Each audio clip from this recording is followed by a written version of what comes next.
So this time we're doing a video on the Pufgun, I think it's the M2, second here, sorry about that. This is the Pufgun Gen 2, what I'm calling the Gen 2. It says, what does it say on the wrapper?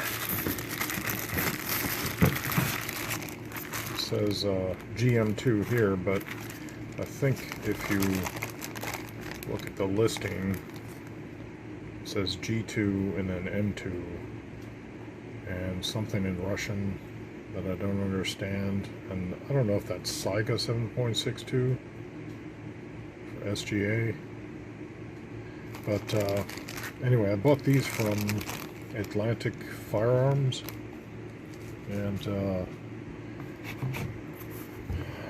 so this is what they look like. Pufgun, and it stands for Perfect Units for Guns, and these polymer magazines are made in Russia. Now this one's got a crack on the floor plate. That might have happened in transit. They're not all like that, and I could just super glue that. That's not a big deal.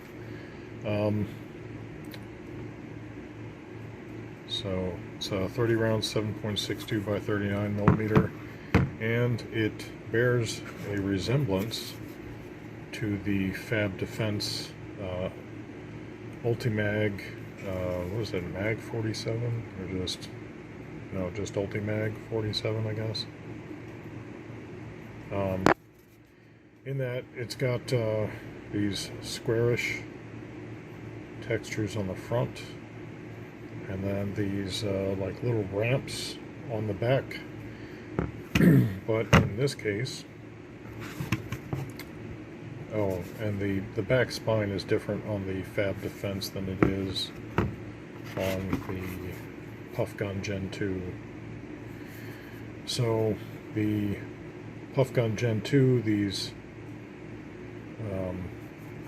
are more rectangular on the front, and they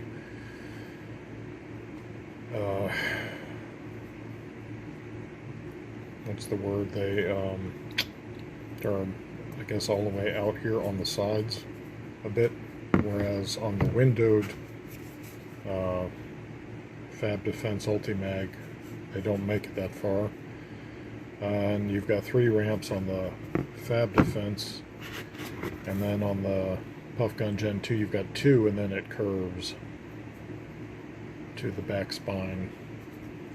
So it's a little different, but looks very similar. So I'm just going to go ahead and put the Fab Defense off to the side, since we're not worried about that. This video is not about that. So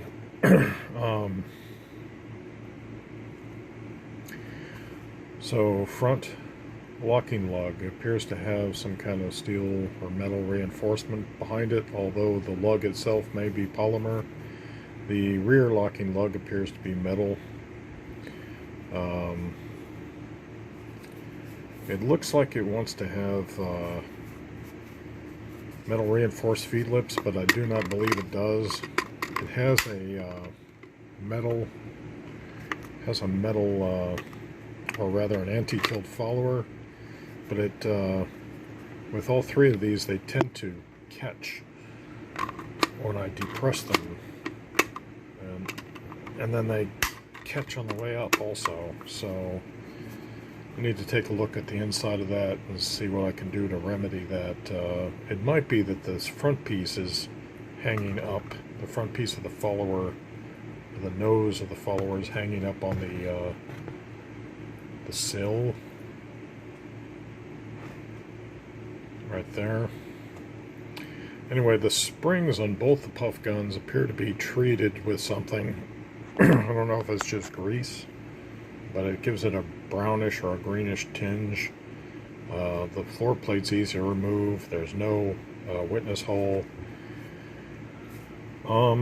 These run about $20 a piece. You can get them from Atlantic Firearms, and I don't know how long they'll have some in stock. I imagine that the Pufgun magazines that I bought, since they're made in Russia,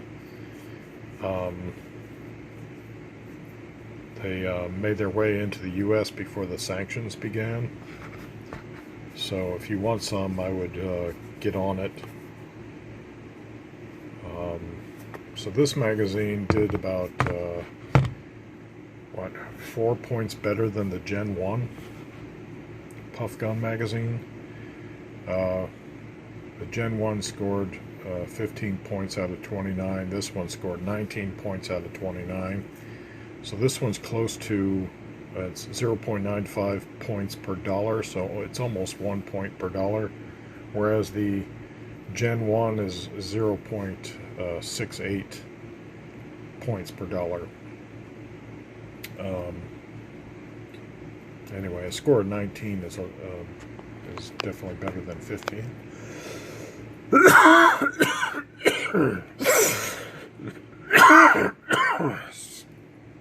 Excuse me. Anyway, I'll put the scorecard in the description. And this video is part of a playlist on AK mags, so you could check out this playlist and see what other mags for 7.62 by 39 AK interest you. I tend to focus more on the polymers magazines than on the wide variety of metal AK magazines that are out there, because it seems to me that it's a bit more difficult to differentiate one of those from any of the others, whereas there's quite a bit of variety in the polymer magazines. And anyway, so yeah, I'll just leave this video here, and until next time.